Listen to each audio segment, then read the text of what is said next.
ತಾರೀಕು ನನ್ನ ಮದುವೆ. ನಿಜವಾಗ್ಲೂ ಒಂಥರ ಈ ಪ್ರೆಸ್ ಮೀಟ್ ಹಾಕಿ ಅಂದರೆ ತುಂಬ ಖುಷಿ ಆಗಿದೆ. ಯಾಕಂದರೆ ಇಷ್ಟು ವರ್ಷ ಒಂದು ಜರ್ನಿನಲ್ಲಿ ನಿಮ್ಮೆಲ್ಲರ ಸಹಕಾರ, ಹಾಗೆ ನಮ್ಮ ಕನ್ನಡ ಜನರಿಗೆ ಪ್ರೀತಿ. ಯಾಕಂದರೆ ಎಲ್ಲೋ ಒಂದು ಚಿಕ್ಕ ಸ್ಟೇಜಲ್ಲಿ ಒಂದು ಅವಾಗವಾಗ ಹವ್ಯಾಸಿ ಥರ ಮಾಡ್ಕೊಂಡ್ಬರ್ತಿದ್ದ ಒಬ್ಬ ಕಲಾವಿದನ್ನ ಸಪೋರ್ಟ್ ಮಾಡಿ ಟಿ ವಿ ಬಂದು ಮತ್ತು ಸಿನಿಮಾಯಿಂದ ಬಂದು ಒಂದು ಹಾಸ್ಯ ನಟನಾಗಿ ಎಲ್ಲರೂ ಬೆಚ್ಚಿ ಇವತ್ತಿಗೆ ಒಂದು ಉಪಾಧ್ಯಕ್ಷ ಮತ್ತು ಲಕ್ಷ್ಮೀಪುತ್ರ ಹಾಗೆ ಜೋಡೆತ್ತು ನನ್ನ 3 ಚಿತ್ರಗಳಿಗೆ ನಾಯಕ ನಟನಾಗ ಮಟ್ಟಕ್ಕೆ ಜನರು ಕೈ ಹಿಡಿದು ನಡೆಸಿದ್ದಾರೆ. ಸೊ ಇದು ಹೊಸ ಒಂದು ಹೆಜ್ಜೆ ನನ್ನ ಜೀವನದಲ್ಲಿ ಇಡ್ತಾ ಇದ್ದೀನಿ. ಸೊ ಈ ಮುಖಾಂತರ ಎಲ್ರಿಗೂ ಕೇಳ್ಕೊಳ್ಳೋದೇನೆಂದರೆ ಎಲ್ಲರೂ ಗೊತ್ತು, ದಯವಿಟ್ಟು ಬರೋಕ್ಕಾಗಲ್ಲ ಅಂತ ನಿಮ್ಮ ಮನೆಗಳಲ್ಲಿ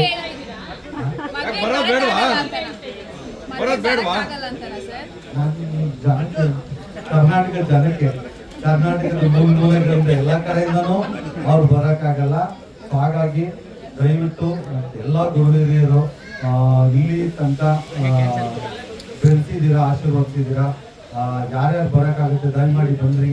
ಯಾರ್ಯಾರು ಸಾಧ್ಯ ಆಗಿಲ್ಲ ಮನೇಲೇ ಕೂತ್ಕೊಂಡು ನೀವು ಆರಿಸ್ರಿ. ನಿಮ್ಮ ಆಶೀರ್ವಾದ ಎಲ್ಲಿಂದ ಸಿಕ್ಕಿದ್ರು ನನಗೆ ಖಂಡಿತ ಅದು ಒಳ್ಳೆಯದಾಗುತ್ತೆ ಅಂತ ಕೇಳ್ತಾ, ಹಾಗೆ ಎಲ್ಲ ಮಾಧ್ಯಮ ಮಿತ್ರರು ದಯಮಾಡಿ ಎಲ್ಲರೂ ಮದುವೆಗೆ ಬನ್ನಿ.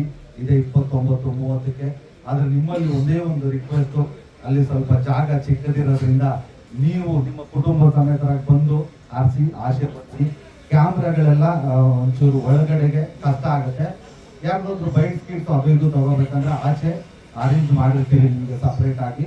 ಮತ್ತು ಪ್ರತಿಯೊಬ್ಬರಿಗೂ ಲೈವ್ ಕೊಡೋಕ್ಕೆ ಏನೇನು ಮಾಡಬೇಕು ಆ ವ್ಯವಸ್ಥೆಗಳನ್ನ ನಮ್ಮ ಕಡೆಯಿಂದ ನಾವು ಮಾಡ್ತೀವಿ. ಸೊ ನಿಮಗೂ ಯಾವುದೇ ಥರದ ತೊಂದರೆ ಆಗಬಾರ್ದು, ನಮಗೂ ಯಾವುದೇ ಥರದ ಮುಜುಗರಗಳು ಆಗಬಾರ್ದು.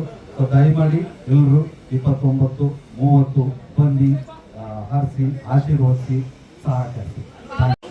ಲವ್ ಇಲ್ಲ, ಇದು ಅರೇಂಜ್ ಮ್ಯಾರೇಜು. ನಮ್ಮ ಮನೇಲಿ ನೋಡಿ ಫೈನಲ್ ಮಾಡಿದ್ದು. ಸೊ ಯಾವಾಗ ಮನೆಯವ್ರು ನೋಡೋಕೆ ಶುರು ಮಾಡಿದ್ರು ಅಲ್ಲಿಂದ ಲವ್ ಶುರು ಆಯಿತು. ಸ್ವಲ್ಪ ಗ್ಯಾಪ್ ಆಯ್ತಲ್ಲ, arrange come love marriage.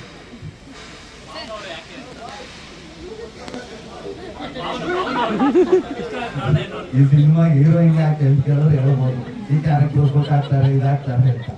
So ಪಾವನವ್ರು ಯಾಕೆ ಅಂದರೆ ಋಣನು ಬಂದರು ಬೇಡ ಪಶುಪತಿ ಸುತಾರೆ ಅಂತ ಭಗವಂತ ಅವರೇ ಬಾಲ ಸಂಗಾತಿ ಆಗಬೇಕು ಅಂತ ಬರೆದಿದ್ರು. ಅವ್ರು ಸಿಕ್ಕಿದ್ದಾರೆ. ಅವರು ಬಿಸ್ನೆಸ್ ಮಾಡ್ತಾರೆ ಶ್ರೀರಂಗಪಟ್ಟಣದ ಹತ್ರ ಮಹಾದೇವಪುರ ಅಂತ. ನಮ್ಮ ಸಿನಿಮಾದವ್ರಿಗೆ ಮಾಧ್ಯಮದವ್ರಿಗೆಲ್ಲ ಊರು ತಿರು ಪರಿಚಿತ ಇರುತ್ತೆ. ಅದಕ್ಕೆ ಇನ್ನೊಂದು ಹೆಸರೇ ಶೂಟಿಂಗ್ ಮಹಾದೇವಪುರ ಅಂತ. ಅಲ್ಲಿಯವರು ಅಷ್ಟೇ.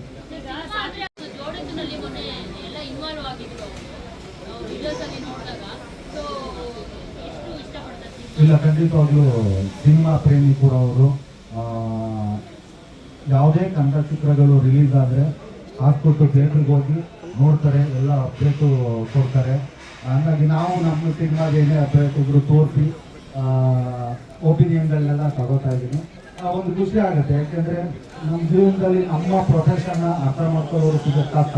ಸೊ ಅಂಥವ್ರು ಸಿಕ್ಕಿದ್ದಾರೆ ಅಂದರೆ ಚಾಮುಂಡೇಶ್ವರಿ ಆಶೀರ್ವಾದ. ಕಂಪ್ಲೀಟ್ ಸಿನಿಮಾ ಅಲ್ವೇ ಅಲ್ಲ. ಸೊ ಈಗ ಸಿನಿಮಾ ಅಂತ ಬಂದಾಗ ಸಿನಿಮಾದಲ್ಲಿ ಪ್ರೀತಿ ಮಾಡಬೇಕು, ರೊಮ್ಯಾನ್ಸ್ ಮಾಡಬೇಕು, ಎಲ್ಲವೂ ಇರುತ್ತೆ. ಅದೆಲ್ಲವನ್ನ ಕೂಡ ಆಕೆ ಸ್ವೀಕರಿಸೋದಕ್ಕೆ ರೆಡಿ ಇದ್ದಾರಾ ಅಂತ. ಯಾಕೆಂದ್ರೆ ಮದುವೆ ಆದ್ಮೇಲೆ ಪೊಸೆಸಿವ್ ಅನ್ನೋದು ಬಂದೇ ಬರುತ್ತೆ. ಅಲ್ಲ, ಅದು ನನ್ನ ಪ್ರೊಫೆಷನ್ ಗೊತ್ತಿದ್ದೇನೆ, ಒಪ್ಕೊಂಡಿರೋದು. ಹಾಗಾಗಿ ಎಲ್ಲದಕ್ಕೂ ರೆಡಿ ಇದ್ದಾರೆ. ಯಾಕೆಂದ್ರೆ ನಮ್ಮ ಕೆಲಸ ಬೇರೆ, ಪರ್ಸನಲ್ ಬೇರೆ ಅಲ್ವಾ, ಅವ್ರಿಗೆ ಗೊತ್ತು ಆಗಿರ್ತಾರೆ.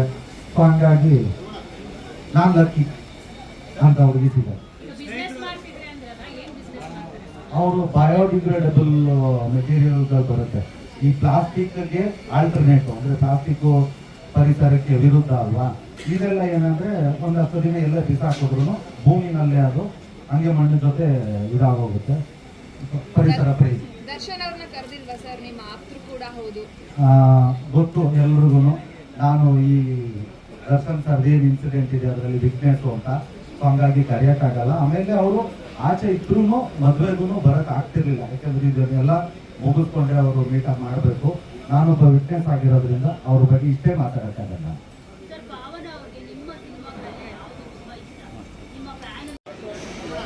ಇಲ್ಲ, ಈಗ ನೀವು ಹೇಳಿದ್ಮೇಲೆ ಗೊತ್ತಾಗ್ತಿರೋ ಫ್ಯಾನ್ ಅಂತ.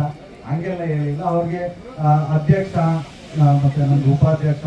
ಸೊ ಕಾಮಿಡಿ ಅಂದರೆ ತುಂಬ ಇಷ್ಟ. ಹಾಗಾಗಿ ನಮ್ಮ ಕಾಮಿಡಿ ಸಿನಿಮಾಗಳೆಲ್ಲನೂ ಇಷ್ಟ ಅಂತ ಹೇಳಿ. ಫಸ್ಟ್ ಮೂವಿ ಮದುವೆಗಿಂತ ಮುಂಚೆ ಡಿವಿಲ್ ನೋಡಿದ್ದೀವಿ. ಮದುವೆ ಆದಮೇಲೆ ಖಂಡಿತವಾಗ್ಲೂ ಟಾಕ್ಸಿಕ್ ನೋಡ್ತೀವಿ. ಖಂಡಿತವಾಗ್ಲೂ. ಯಾಕೆಂದರೆ ಖುಷಿ ಆಗುತ್ತೆ. ಭಯ್ಯ ಅಂತ ಕರೆಯೋದು ನಾನು.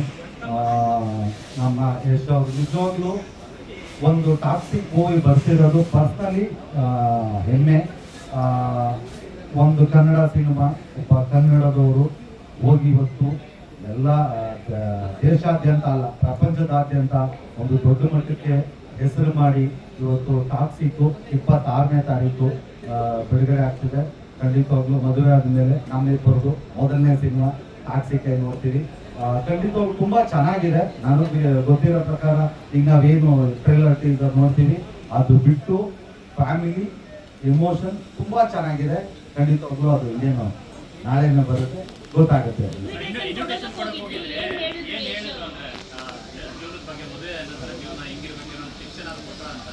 ಅದೇ ಹೇಳಿದ್ರು, ಗಂಡ ಅಂದ್ರೆ ಹೆಂಗಿರ್ಬೇಕು, ಏನೇನು ತಪ್ಪು ಮಾಡಬಾರ್ದು, ಅದನ್ನ ರಾಧಿಕಾ ಹತ್ರ ಕೇಳ್ಕೊಂಬಿಡಪ್ಪ ಅಂದ್ರು.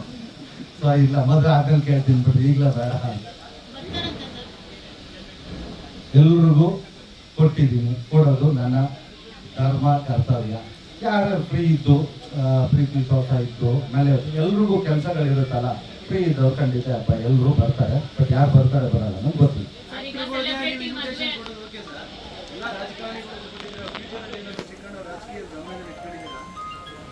ಎಲ್ರಿಗೂ ಕೊಟ್ಟಿಲ್ಲ ಸರ್, ನನಗೆ ಯಾರ್ಯಾರು ಗೊತ್ತು ಅವ್ರಿಗೆ ಕೊಟ್ಟಿದ್ದೀನಿ.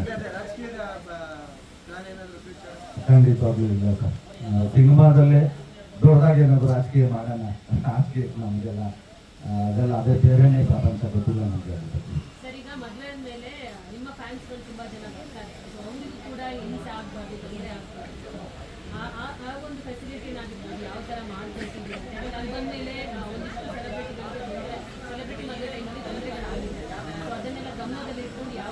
ಇಲ್ಲ, ಅದಕ್ಕೆ ಏನೇನು ಬೇಕಾದ ವ್ಯವಸ್ಥೆಗಳನ್ನೆಲ್ಲ ಮಾಡಿದ್ದೀವಿ. ಮತ್ತು ಮೈಸೂರು ಕಮಿಷನರ್ ಮೇಡಮ್ ಅವ್ರ ಹತ್ರನೂ ಮಾತಾಡಿದ್ವಿ. ಅವರು ಹೇಳಿದ್ದಾರೆ ಏನು ತೊಂದರೆ ಆಗಲ್ಲ, ನೀವು ಆರಾಮಾಗಿ ಮದುವೆ ಎಂಜಾಯ್ ಮಾಡಿ ಇರ್ತಿದ್ದೀರ, ನಾವು ನೋಡ್ಕೊತೀವಿ ಅಂತ. ಸೊ ಯಾರಿಗೂ ಅಷ್ಟೊಂದು ತೊಂದರೆ ಆಗಲ್ಲ ಅಂತ ಭಾವಿಸಿದ್ದೀನಿ.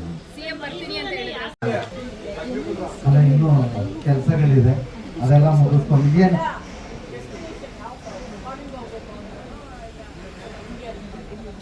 ನಮ್ಮ ಹುಡುಗಿ ಕೇಳ್ಬಿಟ್ಟು ಅವ್ರಿಗೆ ಅಲ್ಲಿ ಹೇಳಿತ್ತು ಅಲ್ಲಿ ಕರ್ಕೊಂಡು. ಇಲ್ಲ, ನಾನು ಈಗ ಕಾರ್ಡ್ ಕೊಡೋದ್ರಲ್ಲೇ ಬಿಸಿ ಆಗ್ತಿದ್ದೀನಿ. ಆ ಮಾಮೂಲಿ ಊರುಗಳಲ್ಲಿ ನಮ್ಮ ಹಳ್ಳಿ ಸಂಪ್ರದಾಯ ಪ್ರಕಾರ ಏನೇನಿರುತ್ತೆ ಆ ಥರ ಆಗುತ್ತೆ. ಈಗ ಪ್ರೆಸ್ ಮೀಟ್ ಮುಗಿಸಿ ಡೈರೆಕ್ಟ್ ಹೊರಟೆ ಮೈಸೂರಿಗೆ. ನಾಳೆಯಿಂದ ಅದೇನು ಶಾಸ್ತ್ರ ಸಂಪ್ರದಾಯಗಳು ಏನಿರುತ್ತೆ ನಾನು ಏನು ಮಾಡ್ತೀನಿ.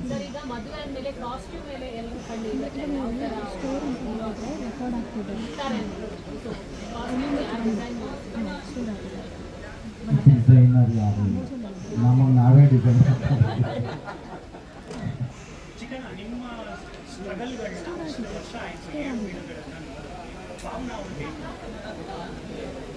ನನ್ನ ಇಲ್ಲ, ನಾನು ಹೇಳೋದು ನೋಡಿದ್ದೀನಿ.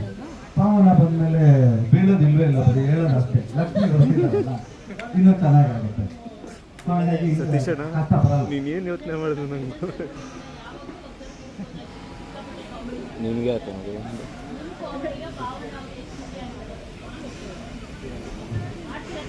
ಇನ್ನೂ ಕಾಮಿಡಿ ಮಾಡಿಲ್ಲ, ಅದೇ ಪ್ರಾಬ್ಲಮ್ಮು. ಬಟ್ ಆರಾಮಾಗಿದ್ದೀವಿ ನಡ್ಕೊಂಡು. ನಾನು ಹೇಳೋದ್ಮೇಲೆ ನಗಲ್ಲ, ಆಮೇಲೆ ಜೋಕ್ ಅಂತ ಹೇಳಿದ್ಮೇಲೆ ಹೌದಾ ಅಂತ ಇಷ್ಟಪಟ್ಟು ಆಗ್ತಿದ್ದೀರಲ್ಲ, ಕಷ್ಟ ಏನಾಗಿದೆ.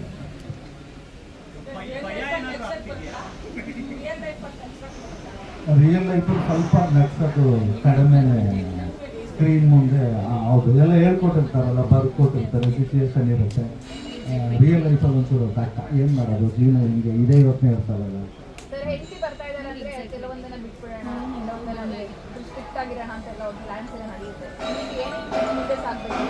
ಇಲ್ಲ, ನಾನು ಈಗ ಒಂದಷ್ಟು ಸೇನಾ ಬಳಗ ಇದೆಯಲ್ಲ ಸಿನಿಮಾದವರು, ಅವರು ಇವರು ಎಲ್ಲ ಅವರೆಲ್ಲ ಹೇಳಿದ್ರು, ನೀವೇನು ಬಿಡೋಕ್ಕೇನು ಹೋಗ್ಬೇಡ, ತಲೆ ಕೆಡಿಸ್ಕೋಬೇಡ, ಬಂದು 100% ಎಲ್ಲನೂ ಬಿಡಿಸ್ತಾರೆ ಅಂತ.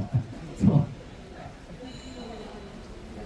ಆಮೇಲೆ ಇಬ್ಬರು ಕಾಂಪ್ರಮೈಸ್ ಆಗುತ್ತೆ ಜೀವನ ಅಲ್ಲ, ಒಬ್ರು ಗೆಲ್ಬೇಕು ಒಬ್ರು ಸೋಲ್ಬೇಕು, ಈಗ ಬಿಟ್ಟರೆ ಚೆನ್ನಾಗಿರ್ತೀವಿ ಹಾಗಂತೂ ಹೇಳಿದ್ದಾರೆ. ತುಂಬ ಜನ ಸಜೆಷನ್ ಕೊಡ್ತಿದ್ದಾರೆ. ಖಂಡಿತ ಯಾವ್ದಾವ್ದು ಒಳ್ಳೇದಿರುತ್ತೆ ಅದನ್ನೆಲ್ಲ ಅಕ್ಸೆಪ್ಟ್ ಮಾಡ್ತಾರೆ. ಖಂಡಿತ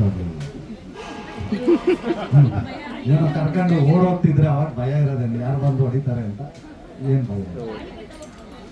ತಾಳಿ ಕಟ್ಟೋದ? ಹೌದಾ? ಇಲ್ಲ, ಈ ಸುಮಾರು ಪಿಕ್ಚರ್ ಭಯ. Okay, thank you.